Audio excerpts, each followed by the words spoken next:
Everyone, उम्मीद है आप सब लोग अच्छे होंगे। Myself Kritika Sharma and welcome to your channel. Students, हमने स्टार्ट की है सीरीज जिसमें हम स्टडी कर रहे हैं साइंस की कंप्लीट एनसीईआरटी 6 से लेकर 10 तक की। जो ये सीरीज़ है ये यूज़फुल होने वाली है जो भी HP TET, medical, non medical या टीजीटी की तैयारी कर रहे हैं, सीटैट की तैयारी कर रहे हैं या कम्पिटिटिव एग्जाम की किसी भी जिसमें जनरल साइंस आती है, एनसीईआरटी बेसिस आती है, तो इन सब के लिए ये ज़रूरी है। तो ये कुछ ही क्लासेस हैं, बस ऐसा नहीं है कि बहुत ज़्यादा क्लासेस हैं, कुछ क्लासेस होने वाली हैं। तो जो मेडिकल वाले हैं उनके लिए biology and environment and chemistry उन सब के लिए यूज़फुल है, और जो नॉन मेडिकल वाले हैं उनके लिए फिजिक्स भी यहाँ पे इंक्लूड है। तो यानी ये दोनों के लिए यूज़फुल है, मेडिकल वालों के लिए भी एंड नॉन मेडिकल वालों के लिए भी। स्टूडेंट्स, 6 क्लास की हमने डिस्कस कर लिया कंप्लीट, नोट्स भी डिस्कस करें। दोनों क्लासेस जो अटेंड कर लेगा मैं गारंटी देती हूँ इसके बाद कुछ नहीं आएगा। ठीक है, 6 क्लास से 10th क्लास तक जो भी क्वेश्चन आएंगे कंप्लीट यहाँ पे हम डिस्कस कर रहे हैं। तो 6 क्लास के नोट्स भी डिस्कस कर लिए हैं, एमसीक्यू भी डिस्कस कर लिए हैं। एक ही क्लास है सबके लिए क्योंकि कॉमन है। ज़्यादा टफ बायोलॉजी, ज़्यादा टफ केमिस्ट्री, ज़्यादा टफ फिजिक्स कुछ भी नहीं है, सब कॉमन है। तो एक ही क्लास ली थी हमने। 7th क्लास में हमने बायोलॉजी एंड एनवायरनमेंट सेक्शन अलग कर दिया, दोनों एक अलग, और केमिस्ट्री एंड फिजिक्स का सेक्शन अलग कर दिया, जिसमें हमने उसके नोट्स भी डिस्कस कर लिए, एमसीक्यू भी डिस्कस कर लिए। आज हम डिस्कस करने वाले हैं क्लास 7th की जो आपकी केमिस्ट्री एंड फिजिक्स के एमसीक्यू नोट्स हमने ऑलरेडी डिस्कस कर लिए हैं, जिसका लिंक आपको डिस्क्रिप्शन में मिल जाएगा। स्टूडेंट्स, किसी भी जब सिलेबस आप तैयारी कर रहे हो एग्जाम की तो आपको पहले उसका सिलेबस पता होना चाहिए। जो भी एचपी टेट वाले हैं उनके लिए, मेडिकल वाले हैं उनके लिए सिलेबस मैंने डिस्कस कर लिया है, जिसका लिंक आपको डिस्क्रिप्शन मिल जाएगा। और प्रीवियस ईयर 2012 से लेके जितने भी आज तक क्वेश्चन हुए हैं, ठीक है, पेपर हुए हैं, वो सारे हमने डिस्कस कर लिए हैं, जिसका लिंक भी आपको डिस्क्रिप्शन में मिल जाएगा। तो चलिए आज हम स्टार्ट करते हैं क्लास 7th की केमिस्ट्री एंड फिजिक्स सेक्शन। तो इसमें जो हम चैप्टर इंक्लूड हैं वो डिस्कस कर लेते हैं। पहले आता है आपका फाइबर एंड फैब्रिक, फिर आता है हीट, फिर आता है आपका acid, basis and salt, physical and chemical change, फिर आता है आपका motion and time, electric current and its effect and light. ये चैप्टर यहाँ पे इंक्लूड है। स्टूडेंट्स, मैंने यहाँ पे आपको इसके साथ पिक्चर्स भी इंक्लूड की हैं ताकि पिक्चर से आप इजीली जल्दी समझ पाएँ चीज़ों को। चलिए स्टार्ट करते हैं। So your first question, which of the following not a yield wool, इनमें से कौन सा वूल इल्ड नहीं करता? तो देखिए, याक है वो इल्ड कहाँ पे पाई जाती है? वूल इल्ड करती है। तिब्बत एंड लद्दाख में आपकी क्या पाई जाती है? याक पाई जाती है। ठीक है। कैमल वूल, कैमल जो वूल है ये लामा एंड अल्पेका इसकी स्पीसीज है। ठीक है, जो कैमल की वूल है वो साउथ अमेरिका में, जो हमने अभी डिस्कस किया, लामा, ठीक है, एंड अल्पेका, ये जो स्पीसीज हैं इसकी, ये पाई जाती है साउथ अमेरिका में। गॉड की फेमस जो वूल है वो पाई जाती है कश्मीर में। ठीक है, जो ये फेमस वूल है इसका पश्मीना शॉल बनती है। पश्मीना शॉल क्या होती है? पतली सी होती हैं और वो ज़्यादा हीट देती हैं। ठीक है, तो यहाँ पे एक ऑप्शन आया वूली डॉग। वूली डॉग क्या होता है कि ये वूल हिल्ड नहीं करता, नहीं की बात की गई है, याद रखना। तो option D is the correct. Next question करते हैं। Washing a wool in a tank process is known as, wash कर रहे हैं वूल को टैंक में, उस प्रोसेस को क्या बोला जाता है? अब देखिए पिक्चर के थ्रू समझेंगे। पहले हम शिप से वूल को निकालेंगे। ठीक है, निकाल दिया आपने, प्रोसेस शेयरिंग, फिर वॉश किया। ठीक है, आपने फिर क्या किया? वॉश किया चीज़ों को, ठीक है। फिर आया आपको वॉश में जो उसको बोला गया स्कोरिंग। ठीक है, फिर आपको वॉश के बाद उसका थ्रेड निकाला, तो वो प्रोसेस आ गया आपका शॉर्टिंग। ठीक है, यहाँ पे गलत प्रिंट हो गया है तो यहाँ से नोट डाउन कर लेंगे, शॉर्टिंग। ठीक है, उसके बाद आपको नया प्रोसेस होता है और आपको क्या मिल जाता है? फैब्रिक मिल जाता है, फाइबर से फैब्रिक। ठीक है, तो क्या बात की गई थी? वॉशिंग। ठीक है, वॉशिंग की बात की थी, तो वॉशिंग में कौन सा ऑप्शन आ जाएगा? स्कोरिंग। ठीक है, शेयरिंग, स्कोरिंग, शॉर्टिंग, ये 3 प्रोसेस कंटिन्यू होते हैं। क्लियर हो गया? चलिए नेक्स्ट क्वेश्चन करते हैं। Which of the following term related to silk production, silk, ठीक है, सिल्क मिलती है सिल्क वॉर्म से, तो उसे बोला क्या जाता है? देखिए, एपीकल्चर बोला जाता है हनी के लिए। ठीक है, सेरिकल्चर सिल्क की प्रोडक्शन के लिए होता है, और हॉर्टिकल्चर होता है आपका प्लांट्स की प्रोडक्शन के लिए, एंड फ्लोरिकल्चर फ्लावर की प्रोडक्शन के लिए। तो यहाँ देखिए ना स्टूडेंट्स, एक क्वेश्चन के चक्कर में आपको 4 क्वेश्चन का पता लग गया कि कौन सा एग्जैक्ट आंसर है। तो एमसीक्यू हमारे लिए बहुत इंपॉर्टेंट है। चलिए नेक्स्ट क्वेश्चन करते हैं। नेक्स्ट क्वेश्चन आता है आपका, correct sequence of A life history of a silk worm, silk worm की लाइफ हिस्ट्री क्या है? पिक्चर के थ्रू देखेंगे हम पहले। तो देखिए, यहाँ भी एडल्ट सिल्क है। ठीक है, वो पहले एग देगी, फिर लार्वा, जो लार्वा है उसे हम बोलेंगे कैटरपिलर। देखो, जो मेनली मेस्टली जो कैटरपिलर है वो कहाँ ग्रो करता है, वो आता है मलबरी लीफ में ग्रो होता है, ठीक है। फिर आता है आपका कैटरपिलर, कैटरपिलर के बाद आपका कोकून बना, कोकून क्या है, हार्ड कवरिंग है, उसके अंदर प्यूपा होता है, ठीक है। उसके बाद एडल्ट बनता है। तो एग्जैक्ट याद रखना, करेक्ट सीक्वेंस देखना है हमने, तो कौन सा आ जाएगा, करेक्ट सीक्वेंस आ गया आपका एग, कैटरपिलर एंड कोकून, ठीक है। अब बोलोगे एग कोकून एडल्ट भी तो हो सकता है, तो यहाँ पे हमने एग्जैक्ट एक भी चीज़ मिस नहीं करनी है, ठीक है। एग के बाद कोकून नेक्स्ट स्टेज है, तो कैटरपिलर पहला आता है, फिर कोकून आता है, तो option B is the correct. चलिए नेक्स्ट क्वेश्चन करते हैं। Silk silk worm secrete fibre made of silk fibre, silk sericulture के थ्रू सिल्क वॉर्म सिल्क देती है, तो उस जो फाइबर होता है वो किससे रिच होता है, क्या प्रेजेंट होता है उसमें, प्रोटीन सबसे ज़्यादा पाया जाता है, ठीक है। क्या पाया जाता है, प्रोटीन।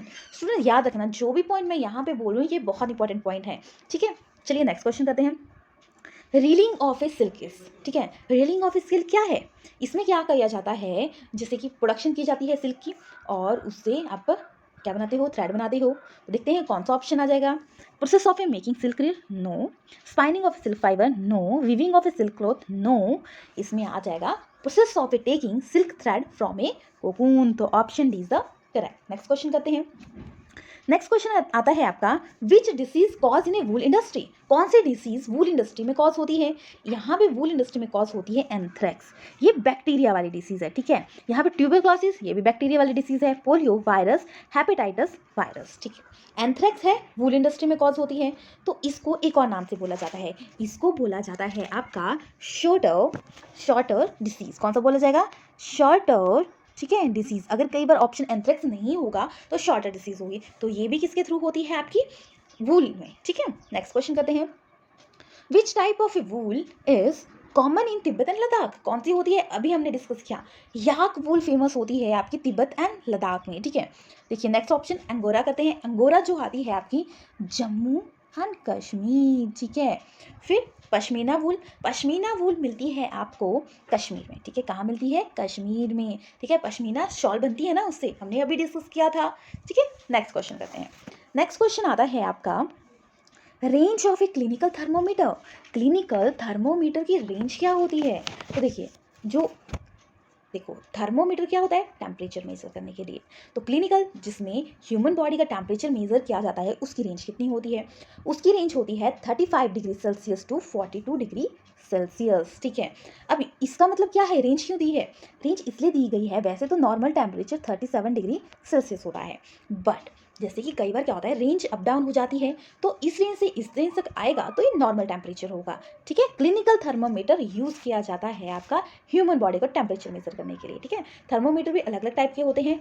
नेक्स्ट जो क्वेश्चन आता है आपका वो आता है normal temperature of a human body कितना आता है, देखिए अभी डिस्कस किया, सेल्सियस में 37 डिग्री सेल्सियस, क्या फैराडे में भी होता है, yes 98.6 degree Faraday and 310 kelvin, मतलब ऑल ऑफ दीज। अब देखो इसको हम पिक्चर में भी देख लेते हैं, यहाँ पे आता है आपका एब्सोल्यूट जीरो, केल्विन में जीरो, ठीक है। सेल्सियस में -273.15 एंड फैराडे में आ गया -459.6, ठीक है। वैसे ही वाटर का कितना आ गया केल्विन में 273.15 एंड यहाँ पे सेल्सियस में 0 और फैराडे में 32। फिर आ गया वो बॉडी टेम्परेचर की बात की थी 310.15 केल्विन, 37 डिग्री सेल्सियस एंड 96.6 आपका फैराडे में आ गया। बॉइलिंग पॉइंट वाटर का 373.15, ठीक है। फिर आ गया 100 डिग्री सेल्सियस एंड आ गया 212 डिग्री फैराडे, ठीक है। ये टेम्परेचर रेंज आती है, कई बार आपको बॉडी टेम्परेचर पूछा जाएगा या वाटर का boiling point and freezing point, इस तरीके से भी आपसे क्वेश्चन पूछे जा सकते हैं। तो ठीक है, हमने कर लिया था ऑल ऑफ दीज, सेल्सियस में 37 डिग्री सेल्सियस, फैराडे में 98.6 डिग्री फैराडे एंड आपका केल्विन में 310 केल्विन, ठीक है। क्लियर हो गया। नेक्स्ट क्वेश्चन करते हैं। Range of A laboratory thermometer, देखो हमने किया अभी क्लिनिकल थर्मोमीटर जिसमें ह्यूमन बॉडी का टेम्परेचर मेजर किया जाता है, बट टेम्परेचर रेंज क्या होती है, बहुत हाई एंड बहुत लो भी होती है, तो अलग अलग स्केल होंगे टेम्परेचर मेजर करने के लिए। तो लैबोरेटरी में रेंज बहुत हाई एंड लो भी होती है, तो इसके लिए मेजर किया जाता है आपका रेंज -10 डिग्री सेल्सियस से 110 डिग्री सेल्सियस तक, ठीक है। तो option B is the correct, laboratory thermometer की रेंज ये होती है, ठीक है। चलिए नेक्स्ट क्वेश्चन करते हैं। नेक्स्ट क्वेश्चन आता है, process of a heat transfer from a hotter end to cooler end of an object is called, देखो हॉट एंड से कूल एंड तक हीट जा रही है तो उसे क्या बोला जाएगा? Condensation, conduction, convection, radiation. देखते हैं, देखो पिक्चर के थ्रू देखते हैं। Mode of 3 mode of transfer heat होती है। कन्वेक्शन, जब वाटर हीट हो रहा है, ठीक है, गर्म से ठंडे की तरफ, ठंडे से गर्म की तरफ, ठीक है, यहाँ पे क्या हो रहा है? यहाँ पे गर्म है, यहाँ ठंडा है, ठंडा क्या हो रहा है? ऊपर से आ रहा है और गर्म साइड को जा रहा है, ठीक है। वैसे ही कंडक्शन, यहाँ पे हीट हो रही है, देखो यहाँ पे हीट होगी किसी एक चीज़ की, जैसे सॉलिड हीट किया तो यहाँ पे क्या जाएगा? हॉटर एंड से कूलर एंड आ जाएगा। रेडिएशन, सन से जो रेडिएशन अर्थ तक पहुँचती है वो रेडिएशन के थ्रू पहुँचती है, ठीक है, हीट जो पहुँचती है। इसके लिए याद रखना नो मीडियम इज रिक्वायर्ड, ठीक है, रेडिएशन में। क्लियर हो गया? तो इसमें क्या आ जाएगा? क्या पूछा गया है कि हॉटर एंड से कूलर एंड तक जब हीट ट्रांसफर होगी तो उसे बोला जाता है आपका, क्या बोला जाएगा? कंडक्शन, ठीक है। और याद रखना, सॉरी कंडक्शन, कंडक्शन क्या होगा? सॉलिड के केस में होगा। अगर लिक्विड है, वाटर है, तो क्या आ जाएगा आपका? कन्वेक्शन, ठीक है। और रेडिएशन, सन की जब हीट ट्रांसफर हो रही है तो वो रेडिएशन के थ्रू हो रही है और इसके लिए कोई मीडियम नहीं चाहिए होता है, ठीक है। नेक्स्ट क्वेश्चन करते हैं। इन coastal area land breeze blow during, देखो कोस्टल एरिया में क्या होता है कि एक तरफ सी है, पिक्चर के थ्रू देखते हैं, ये पिक्चर आगे, एक तरफ पानी है, एक तरफ घर है, ठीक है। जो लैंड है वो क्या होती है? दिन के टाइम जल्दी क्या होती है? हीट हो जाती है। और पानी क्या होता है? कम होता है। तो यहाँ से कूल एयर इस साइड को आती है, ठीक है, तो सी ब्रीजेज होती है। बट नाइट के टाइम क्या आता है आपका? नाइट के टाइम क्या होता है? देखो नाइट होगी तो लैंड जल्दी ठंडी होती है, तो लैंड की ब्रिजेस वार्म एरिया, मतलब पानी है वो कम जल्दी ठंडा होता है, तो यहाँ से इधर को पानी की जो कूल एयर है तो जाती है। तो इसमें क्वेश्चन क्या पूछा गया था कि इन कोस्टल एरिया लैंड ब्रिजेस कब होगी? जब वो कोल्ड होगी। कोल्ड होगी तो वो कब फ्लो करेगी? नाइट के टाइम, ठीक है। डे के टाइम क्या होता है? जो लैंड है वो क्या होती है? जल्दी हॉट होती है तो सी ब्रीजेस चलती हैं, ठीक है। डे के, अगर डे पूछा जाएगा तो क्या आ जाएगी आपकी? सी ब्रीजेस, ठीक है, सी ब्रीजेस। और ऐसे आ गया आपका नाइट में डे ब्रीजेस। क्लियर हो गया? चलिए नेक्स्ट क्वेश्चन करते हैं। नेक्स्ट क्वेश्चन आता है आपका, stainless steel pan are usually provided with copper bottom, the reason for this could be that, इसका रीजन क्या होता है? देखते हैं, ऑप्शन देखते हैं। Copper bottom make a pan more durable, इसलिए होता है नहीं। क्या such pan appear a colourless colourful? No, ऐसा कोई रीजन नहीं है। Copper is a better conductor of a heat than stainless steel, ये हो सकता है। देखते हैं next question, next option. Copper is a easier to clean than the stainless steel, ये ऑप्शन भी नहीं होता। तो बेस्ट जो ऑप्शन आ गया इसमें वो आ गया ऑप्शन सी। कॉपर क्या है? बेटर कंडक्टर होता है हीट दैन ए स्टेनलेस स्टील। क्लियर हो गया? चलिए नेक्स्ट क्वेश्चन करते हैं। नेक्स्ट क्वेश्चन आता है, अब एसिड बेसिस से रिलेटेड है। विच acid present in A vinegar, vinegar में कौन सा एसिड प्रेजेंट होता है? विनेगर में प्रेजेंट, पहले देखते हैं टार्टरिक एसिड किसमें प्रेजेंट होता है। ये प्रेजेंट होता है टर्मेरिन में, ठीक है, टर्मेरिन में। सिट्रिक एसिड सिट्रिक फ्रूट्स में, ठीक है, जो फ्रूट्स खट्टे होते हैं उनमें। एसिडिक एसिड क्या है? विनेगर में प्रेजेंट होता है। और लैक्टिक एसिड कर्ड में। देखिए 4 ऑप्शन का पता लग गया आपको। टार्टरिक एसिड टर्मेरिन में, सिट्रिक एसिड आपका सिट्रिक फ्रूट में, एसिटिक एसिड आपका विनेगर में, लैक्टिक एसिड आ गया आपका कर्ड में। क्लियर हो गया? ठीक है, नेक्स्ट क्वेश्चन करते हैं। अब देखो एसिड तो है, ठीक है, लिटमस क्या होता है? इंडिकेटर होता है, जिससे हमें पता लगता है कि ये क्या है, सब्सटेंस एसिड है या बेस। क्योंकि हर सब्सटेंस को आप टेस्ट करके तो नहीं देख सकते। एसिड कैसे होते हैं? सो टेस्ट के होते हैं। बेस कैसे होते हैं? बिटर टेस्ट के। तो हम हर को, एसिड को और बेस को टेस्ट करके तो देख नहीं सकते, क्योंकि कुछ डेंजरस भी हो सकते हैं। इसलिए क्या किया जाता है, हम इंडिकेटर लेते हैं। तो लिटमस एक नेचुरल इंडिकेटर है। तो लिटमस में ब्लू कलर जब आता है तो क्या होता है? तो वो जैसे कि एसिड टर्न ब्लू लिटमस, ठीक है। अब एसिड क्या बात की गई है? एसिड टर्न लिटमस को किस में कन्वर्ट करता है? वो कन्वर्ट करता है रेड में, ठीक है। अगर बेस की बात आ जाएगी, बेस की बात आ जाएगी तो वो ब्लू में कन्वर्ट करेगा, ठीक है। अगर ब्लू ही है तो ब्लू में ही रहेगा। एसिड क्या होगा? रेड में कन्वर्ट करेगा। क्लियर हो गया? चलिए नेक्स्ट क्वेश्चन करते हैं। Which acid present in a ant string, यहाँ पे आंट स्ट्रिंग आएगा, आंट स्ट्रिंग। तो देखते हैं, देखो ऑक्सैलिक एसिड प्रेजेंट होता है आपका स्पेनिश में, ठीक है। किस में प्रेजेंट होता है? स्पेनिश में प्रेजेंट होता है आपका ऑक्सैलिक एसिड। फिर टार्टरिक एसिड अभी क्या हमने? टर्मेरिन में, ठीक है, टर्मेरिन, ठीक है। फिर आता है आपका एस्कॉर्बिक एसिड। एस्कॉर्बिक एसिड जैसे कि अम्ला या सिट्रिक फूड में प्रेजेंट होता है। तो आंट स्ट्रिंग में प्रेजेंट होता है आपका फॉर्मिक एसिड। क्या प्रेजेंट होता है? Formic acid. याद रखना, देखो कितने 8 एसिड कर लिए हमने, 8 एसिड में से कोई भी एसिड आपको भूलना नहीं चाहिए। नेक्स्ट क्वेश्चन करते हैं। Which of the following salt is use as antacid. अब एंटा एसिड क्या होता है? देखिए ह्यूमन बींग है, ह्यूमन बीइंग में जो उनका टमी है, स्टमक है, उसमें HCl सिक्रीट होता है, ठीक है। HCl अगर कई बार ज़्यादा सिक्रीट हो जाए तो इनडाइजेशन की प्रॉब्लम हो जाती है, तो यूज़ किया जाता है आपका बेस, ठीक है, जिसे बोला जाता है एंटा एसिड। तो इनमें से कौन सा यूज़ किया जाएगा? इनमें से यूज़ किया जाएगा आपका मैग्नीशियम हाइड्रोक्साइड, ठीक है, जिसे हम क्या बोलेंगे? मिल्क ऑफ मैग्नीशिया, ठीक है, क्या बोलेंगे? Milk of magnesia. यहाँ पे पूरा क्लियर नहीं लिखा जा रहा, तो आप याद रखना क्या बोला जाएगा? Milk of magnesia. अब और ऑप्शन भी देखते हैं, इसको किस में यूज़ किया जाता है? कैल्शियम हाइड्रोक्साइड, इसे यूज़ किया जाता है जब क्या होता है कि ज़्यादा सॉइल या कोई भी चीज़ एसिडिक हो जाती है, तो हम क्या करते हैं? कैल्शियम हाइड्रोक्साइड का यूज़ करते हैं। एमोनियम हाइड्रोक्साइड, इसका यूज़ किया जाता है विंडो क्लीनिंग के लिए, ठीक है। सोडियम हाइड्रोक्साइड या पोटाशियम हाइड्रोक्साइड आ गया, तो ये सोप के लिए यूज़ किया जाता है। क्लियर हो गया? देखिए 4 ऑप्शन क्लियर हो गए। नेक्स्ट क्वेश्चन, चाइना रोज एक नेचुरल इंडिकेटर है, ठीक है। कैसा इंडिकेटर है? नेचुरल। तो एसिड में ये किस में चेंज होता है? बेस में किस में चेंज होता है? तो चाइना रोज है जो, वो देखते हैं, देखो इंडिकेटर है चाइना रोज, ये लाइट सा पिंक है, पर जब एसिड में डाल दिया तो डार्क पिंक में कन्वर्ट हो गया, मतलब ऑरेंज टाइप, और बेस में ग्रीन कलर में। तो देखेंगे ऑप्शन, देखो ग्रीन, ग्रीन तो बेस में है, रेड तो होगा नहीं, तो पिंक भी नहीं होगा, ब्लू भी नहीं होगा, पिंक होगा। तो option D is the correct, pink में। डार्क पिंक लिखा होगा तो डार्क पिंक ऑप्शन में क्लिक कर सकते हो। Next question, phenolphthalein indicator solution turn base solution to. Phenolphthalein जो इंडिकेटर है वो बेस को किस में कन्वर्ट करता है, ठीक है। देखिए फिनोप्थिलीन पिक्चर में देखेंगे हम, देखो ये फिनोप्थिलीन इंडिकेटर है, एसिड में ये कलरलेस होता है, बेस में ये पिंक कलर देता है, ठीक है। तो देखेंगे ऑप्शन, तो ऑप्शन आ गया आपका pink, green, yellow and colourless. तो याद रखना, एसिड में तो क्या था आपका? कलरलेस। बेस में क्या आ गया आपका? पिंक कलर, ठीक है। और हमने अभी लास्ट क्वेश्चन किया कि जो चाइना रोज है एसिड में क्या है? पिंक, डार्क पिंक बोल सकते हो आप, ठीक है। तो दोनों का पॉइंट याद रखना। Next question, which of the following acid present in human stomach? अभी किया हमने, कौन सा प्रेजेंट है? Hydrochloric acid, HCl। इसको अगर एक्स्ट्रा सिक्रीट हो जाए तो इंडाइजेशन की प्रॉब्लम हो जाती है, जिसके लिए क्या यूज किया जाता है? Anti acid. फॉर्मूला क्या था? मैग्नीशियम हाइड्रोक्साइड, और बोलते हैं हम उसको मिल्क ऑफ मैग्नीशिया। चलिए नेक्स्ट क्वेश्चन करते हैं, out of A which gas is present in A fire extinguisher? कौन सी यूज होती है? देखिए फायर एक्सटिंग, जब आग लग जाती है वहाँ ज़रूरत होती है, तो वहाँ पे कौन सी गैस जरूरी होती है? ताकि ऑक्सीजन की सप्लाई कम हो जाए, तो कौन सी गैस दी जाती है? तो दी जाती है आपकी कार्बन डाइऑक्साइड। तो option A is the correct. चलिए नेक्स्ट क्वेश्चन करते हैं।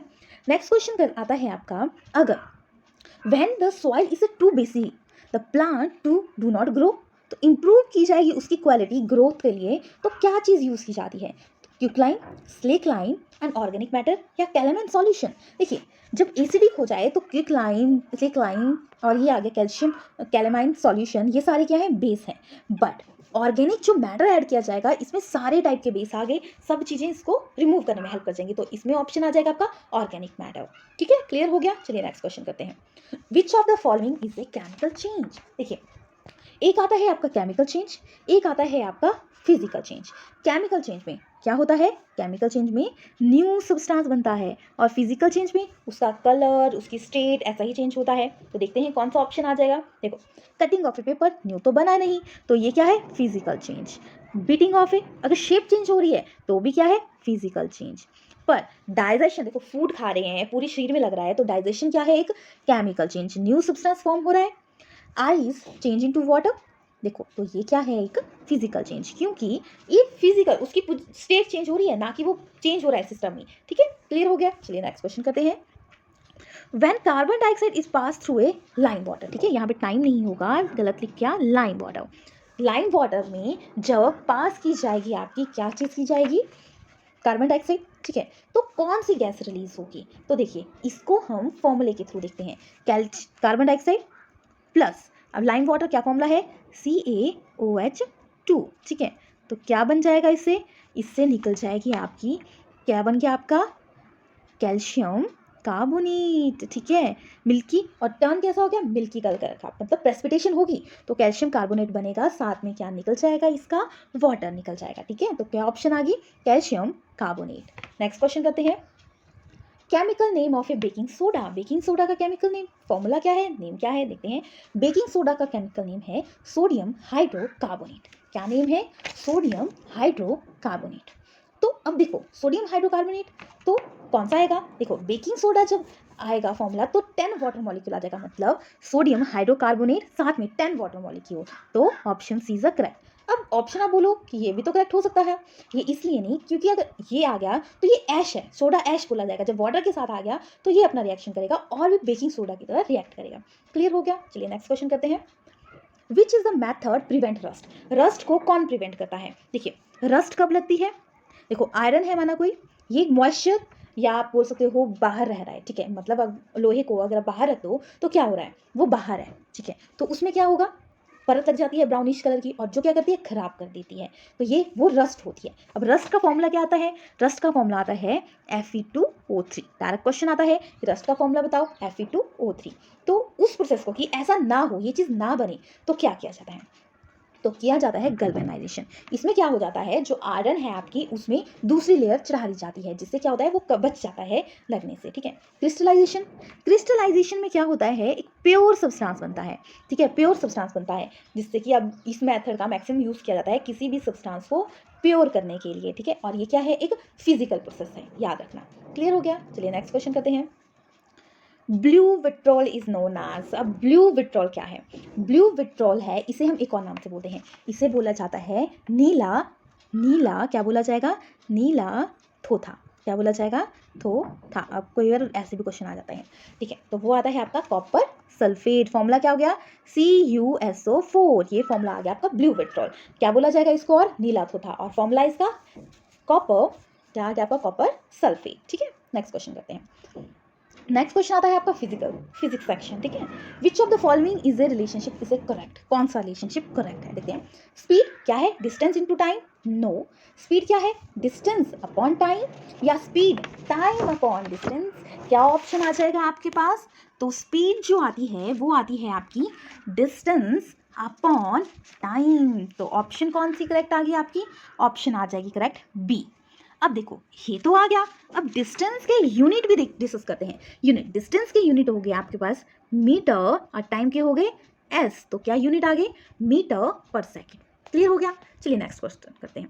नेक्स्ट क्वेश्चन आता है स्पीड ऑफ द इंस्ट्रूमेंट, ठीक है, speed of a measure instrument in vehicle, vehicle में कौन सा इंस्ट्रूमेंट यूज किया जाता है जिससे कि उसकी स्पीड का पता लगा लिया जाए, तो स्पीड का जो पता लगा जाता है व्हीकल में वो आता है आपका स्पीडोमीटर, ठीक है, तो option B is the correct. Odometer से क्या पता लगता है, तो ओडोमीटर से पता लगता है ना डिस्टेंस कितना कवर किया व्हीकल ने, ठीक है, अगर पूछा जाए किस इंस्ट्रूमेंट से पता लग जाता है कि डिस्टेंस कितना कवर किया तो वो आता है ओडोमीटर। लैक्टोमीटर से मिल्क की प्योरिटी का पता लगता है, और एनीमोमीटर से विंड की स्पीड एंड डायरेक्शन का पता लगता है। तो देखो चार ऑप्शन पता लगे, ओडोमीटर डिस्टेंस कितना कवर किया, स्पीडोमीटर स्पीड कितनी है, लैक्टोमीटर मिल्क की प्योरिटी, एनोमीटर विंड की स्पीड, ठीक है, और डायरेक्शन। नेक्स्ट क्वेश्चन करते हैं। Nearly all the clock made up of, मतलब जो भी क्लॉक है वो किससे बनी होती है, मतलब उसमें क्या फॉलो होता है, कौन सा मोशन होता है, स्ट्रेट लाइन मोशन होता है, या पीरियोडिक मोशन होता है, या यूनिफॉर्म मोशन होता है, सर्कुलर मोशन होता है। स्ट्रेट लाइन मोशन सीधी में, ठीक है। पीरियोडिक मोशन, ये क्लॉक ऐसे ही होता है ना, देखिए गैलीलियो गैलीली एक साइंटिस्ट थे जिन्होंने पीरियोडिक ऑसिलेशन के प्रोसेस पे क्या किया था, पीरियोडिक मोशन को डिस्कवर की थी जिससे कि क्लॉक बनी थी, तो option B is the correct. Uniform motion आपका आता है कि स्ट्रेट लाइन में कोई चीज़ मूव कर रही है कंटिन्यू विदाउट स्पीड चेंज, ठीक है, कंटिन्यू चली है, तो आगे यूनिफॉर्म मोशन। सर्कुलर मोशन मतलब राउंड शेप में कोई चीज़ घूम रही है तो वो आ गया आपका सर्कुलर मोशन, ठीक है। नेक्स्ट क्वेश्चन करते हैं। Amount of a heat produce in a wire depend upon, अब हीट प्रोड्यूस हो रही है वायर से, किस पे डिपेंड करेगा, मटेरियल पे, लेंथ पे, थिकनेस पे, किस पे डिपेंड करेगा, देखो मटेरियल कैसा है उस पर भी बेस करेगा, ठीक है, कोई भी चीज़ आप कपड़ा पहनते हो कितनी उसमें स्ट्रेंथ है, ठीक है, कैसा वो मटेरियल है, कितना टाइम से, उससे भी पता लगेगा। लेंथ कितनी लंबी है कि वो कवर भी कर रही है चीज़ को, एंड थिकनेस मोटा है या बिल्कुल पतला, सभी चीज़ों पे डिपेंड करेगा, तो option all of these, option D is the correct. Next question करते हैं। देखो सच ए कम्बिनेशन टू और मोर सेल, उसे क्या बोला जाता है, देखो टू और मोर सेल मतलब पॉजिटिव एंड नेगेटिव टर्मिनल, ऐसे बोल सकते हो, एक स्मॉल ये ऐसे, फिर ये ऐसे, ठीक है, तो इसे क्या बोला जाता है, इसे बोला जाता है बैटरी, ठीक है। इसमें क्या होता है, एक terminal positive and negative, positive negative से अट्रैक्ट होता है और नेगेटिव पॉजिटिव से, ठीक है, तो बैटरी आ गया। Next question, name the scientist who discover the magnetic effect of electric current, मतलब इलेक्ट्रोमैग्नेटिज्म के बारे में किसने डिस्कवर किया था? किसने बात बताई थी कि इलेक्ट्रोमैग्नेटिज्म भी एक प्रोसेस होता है, मतलब इलेक्ट्रिक करंट अगर पास करवाया जाए किसी चीज़ से तो वो मैग्नेटिक बिहेव करता है। ये किसने डिस्कवर किया था? ये डिस्कवर किया था हैंसेस क्रिस्टियन ऑरिस्टर। ठीक है, तो option D is the correct. William Harley ने तो हार्ट के बारे में, सर्कुलेटरी सिस्टम के बारे में पता लगाया था। गैलीलियो गैलीली ने मतलब वॉच की ऑसिलेशन प्रोसेस के बारे में बताया था। ठीक है, तो मैग्नेटिक इफेक्ट किसने किया था? Hans Christian Oersted. ठीक है, नेक्स्ट क्वेश्चन, लाइट ट्रैवलिंग। अब लाइट कैसे ट्रैवल करती है? लाइट ट्रैवल करती है स्ट्रेट लाइन में। कैसे ट्रैवल करती है? स्ट्रेट लाइन में। ठीक है, next question, bouncing back of A light in the same mirror. Bouncing, ठीक है, ये ठीक है लाइट है, यहाँ पे पड़ी, फिर बाउंस बैक कर रही है। ठीक है, इधर से गई, इधर को बाउंस बैक की, तो उसे क्या बोला जाता है? उसे बोला जाता है रिफ्लेक्शन। सेम मीडियम की बात की गई है, अगर डिफरेंट मीडियम की बात की जाएगी तो रिफ्रैक्शन आ जाएगा। ठीक है, याद रखना। नेक्स्ट क्वेश्चन करते हैं, which of the following show A lateral inversion. अब लेटरल इन्वर्जन का क्या है? ठीक है, लेटरल इन्वर्जन आता है जैसे कि आप मिरर में देख रहे हो, आपको लेफ्ट हैंड राइट में दिखेगा, देखते हो ना, खुद ऑब्जर्व करो तो क्या होता है, तो वो आता है लेटरल इन्वर्जन। किसमें शो होता है? वो शो होता है आपका प्लेन मिरर में। ठीक है, क्लियर हो गया। नेक्स्ट क्वेश्चन, नेक्स्ट क्वेश्चन आता है आपका, प्लेन मिरर कैसी इमेज बनाता है? देखो, प्लेन मिरर है वो एक वर्चुअल एंड इरेक्ट इमेज बनता है। मतलब वर्चुअल इमेज होती है कि वो स्क्रीन में फॉर्म नहीं होती, स्क्रीन के अंदर फॉर्म होती है। इरेक्ट आप सीधे देखते हो ना, अपराइट। ठीक है, तो अपराइट इमेज आ गई आपकी, इरेक्ट वर्चुअल आ गई, मतलब इमेज स्क्रीन पे नहीं बन रही है, रियल इमेज नहीं है। ठीक है, नेक्स्ट क्वेश्चन करते हैं। अब रियल इमेज प्लेन मिरर तो बनाता नहीं, तो कौन बनाता है? तो एक ऑप्शन तो कट हो गया। ठीक है, तो देखिए एक एग्जाम्पल के थ्रू। ठीक है, ये आ गया आपको, देखो मिरर ले लिया एक। ठीक है, ये कैसा है? कनकेव मिरर, क्योंकि कनकेव साइड्स बीच से है ना, तो यहाँ से लाइट पड़ी और ये क्या हुआ, यहाँ पे मिरर था और यहाँ पे जो पेपर था वो बर्न हो गया। तो ये क्या किया? किस मिरर ने ये काम किया? ये मिरर ने काम किया कनकेव मिरर ने, तो ऑप्शन इज द करेक्ट। अब रियल इमेज कनकेव मिरर बनाता है, और कौन सी इमेज बनाता है? जो कनकेव मिरर आ गया वो बनाता है आपका वर्चुअल। ठीक है, वर्चुअल बना दी, इन्वर्टेड। ठीक है, इन्वर्टेड एंड आपकी आ गई रेक्ट, और क्या बनाएगी? लार्ज एंड स्मॉल साइज की इमेज बनाता है। ठीक है, कैसी? Virtual, erect, inverted, small and large image. ठीक है, क्लियर हो गया। चलिए नेक्स्ट क्वेश्चन करते हैं। नेक्स्ट क्वेश्चन आता है, देखो virtual, erect and smaller image कौन बनाता है? रियल इमेज की बात नहीं कही है, virtual, erect and smaller image, क्योंकि जो कनकेव मिरर है अभी किया हमने वो रियल इमेज बनाता है। ठीक है, देखो जो कनकेव मिरर था कर्व, देखो पिक्चर में देखा होगा, कर्व्ड इनवर्ड, बट जो कन्वेक्स मिरर होगा वो इस साइड को होगा। ठीक है, इस साइड को लाइट फॉल करेगी, तो ये जो बनाएगा virtual, erect and smaller image, तो कौन बनाएगा? Convex mirror. कनकेव मिरर कौन बनाता है? रियल, आपकी वर्चुअल, इरेक्ट एंड इन्वर्टेड। और प्लेन मिरर कौन सी बनाता है? आपकी वर्चुअल एंड इरेक्ट। ठीक है, अब कुछ एग्जांपल देखते हैं कन्वेक्स मिरर के। देखो व्हीकल में जो साइड मिरर होता है, देखो ये मिरर है, इसमें स्मॉल इमेज बन रही है ना, आप दूर की इतनी चीज़ों को इतनी सी जगह पे देख रहे हो, तो कन्वेक्स मिरर बहुत हेल्प करता है इस चीज़ में। ठीक है, ताकि आपको चीज़ों को पता लग जाए। नेक्स्ट क्वेश्चन करते हैं, which of the following is use by the scientist to enlarge image of the teeth. कौन सा मिरर का यूज किया जाता है टीथ को देखने के लिए? ठीक है, एनलार्ज इमेज, तो वो यूज किया जाता है, पिक्चर को देखते हैं। ठीक है, जैसे कि ये आ गया एनलार्ज, तो कौन करता है? Concave mirror. और कहाँ यूज़ होता है कनकेव मिरर? बर्निंग। ठीक है, और कनकेव टॉर्च में, ठीक है, सोलर कुकर में, हेडलाइट ऑफ ए कार। तो इन सब यूजेस पूछा जाए तो आप बता देना। ठीक है, तो कहाँ कहाँ यूज़ होता है? तो ये आ गया आपका एनलार्ज द टीथ, तो आ गया आपका कनकेव मिरर। ठीक है, कौन सा आ गया? Concave mirror. Convex mirror, side mirror भी देखा कन्वेक्स मिरर का हमने एग्जांपल, तो ये साइड व्यू देखने के लिए कि पूरा एरिया आपको एक जगह पे दिख जाए, वहां पे आप कन्वेक्स मिरर का यूज करते हो। ठीक है, नेक्स्ट क्वेश्चन करते हैं। नेक्स्ट क्वेश्चन आता है, विच of the following lens help in a converging and lens. Converging होता है एक जगह एक पॉइंट पे इकट्ठा करना, तो कौन सा हेल्प करता है? पिक्चर के थ्रू देखते हैं। देखिए ये है आपका कन्वेक्स मिरर, लेंस की बात की है। ठीक है, तो convex lens and concave lens. ठीक है, तो जो कन्वेक्स लेंस है, देखो ये ऑब्जर्व करो, एक पॉइंट पे हो रहा है। ठीक है, और ये क्या है? कनकेव लेंस, ये क्या करेगा? डाइवर्स करता है। तो कन्वेक्स लेंस जो होता है वो क्या करता है? कन्वर्स। ठीक है, और कैसी इमेज बनाता है? ये बनाता है real, virtual, erect and large in size. अब याद रखना, जो कनकेव मिरर जो इमेजेस बनाता है वो कन्वेक्स मिरर बनाता है, और जो कनकेव लेंस जो इमेज बनाता है वो क्या बनाएगा? कन्वेक्स, कौन सा? मिरर, ठीक है। सेम दोनों डाइवर्स हो गए, क्योंकि जो कन्वेक्स लेंस है वो कन्वर्स एक पॉइंट पे इकट्ठे करता है, मतलब रियल इमेज बर्निंग जो प्रोसेस होता है वो किस में होता है, कन्वेक्स लेंस में, और मिरर में कनकेव मिरर में, बट कन्वेव मिरर में ऐसा नहीं होता। अब देखिए इसके एग्जांपल देखते हैं। लेंस, कन्वेक्स लेंस का जैसे कि आपका माइक्रोस्कोप, आपके कैमरा आ गया, और कनकेव का जैसे कि दूरबीन, हमें हेडलाइट में यूज़ किया जाता है, मतलब लाइट के देखने के लिए। क्लियर हो गया। तो ये क्या है आपका ऑप्शन, क्या बोला गया था हमारे, कन्वर्स। कन्वर्स से याद करना कन्वेक्स, ठीक है। और ये क्या करता है आपका कनकेव डाइवर्स, ठीक है। पिक्चर में देखा। इससे कई बार क्या होता है कि बहुत क्वेश्चन आते हैं और स्टूडेंट्स क्या होते हैं, कंफ्यूज होते हैं, तो माइंड में याद रखना कि किसमें क्या होता है, ठीक है। एक दो बार आप स्टडी करोगे तो आपको लर्न हो जाएगा। नेक्स्ट क्वेश्चन करते हैं। Band of a seven color of a light appear on a screen when a light pass through the prism. इसको क्या बोला जाएगा, तो उसे बोला जाएगा, पहले हम पिक्चर में देखते हैं। देखो ये प्रिज्म आ गया, लाइट यहाँ से पास की, लाइट में क्या होता है, 7 कलर होते हैं, ठीक है, जिससे बोला जाता है वी बी ग्रो, ठीक है। तो विबिग्रो फॉर्मूला आता है, तो ये शो होता है स्पेक्ट्रम आता है, मतलब 7 कलर का स्पेक्ट्रम होता है, ठीक है। जो रेड कलर होती है इसकी क्या होती है, स्प्रेड कम होती है, वायलेट कलर ज़्यादा स्प्रेड होती है, तभी तो रेड कलर हमें दूर से दिख जाती है। तो क्या बोला जाएगा, जब 7 कलर शो होते हैं तो उसे बोला जाएगा, हम बोलेंगे स्पेक्ट्रम, ठीक है। क्या बोलेंगे, स्पेक्ट्रम, मतलब 7 कलर, याद रखना स्पेक्ट्रम से 7 कलर। क्या फॉर्मूला आ गया, वी बी ग्योर, ठीक है, वी आई बी, ठीक है, GRYOR, ठीक है, वी बी ग्योर, ठीक है। यहाँ पे देख लो पिक्चर में, तो ये ऐसे शो करता है प्रिज्म। तो यानी हमारी लाइट है, डायरेक्टली ऐसा क्वेश्चन आता है कि जो लाइट है उसमें कितने कलर होते हैं, लाइट में होते हैं 7 कलर, ठीक है। तो इसका फॉर्मूला आ गया विबिग्रो, और ये शो होता है एक स्पेक्ट्रम में, ठीक है। क्लियर हो गया। Convex mirror, concave mirror, lens, इन सब में कंफ्यूजन रहता है, तो एक दो बार आप देखोगे आपका कंफ्यूजन क्लियर हो जाएगा, ठीक है। तो इसके साथ आपकी 7th क्लास की MCQ और आपकी NCERT की जो क्लास है वो खत्म होगी। अब नेक्स्ट क्लास में हम 8th क्लास स्टार्ट करेंगे, जिसमें हम उसके biology, chemistry and physics section अलग अलग डिस्कस करेंगे। तो स्टूडेंट इसकी PDF आपको डिस्क्रिप्शन मिल जाएगी, अगर डिस्क्रिप्शन में नहीं मिलती है तो नीचे ही टेलीग्राम का चैनल आपको मिल जाएगा, वहाँ पे आपको जो भी आज तक क्लासेस हुई हैं उनकी PDF ज़रूर मिल जाएगी।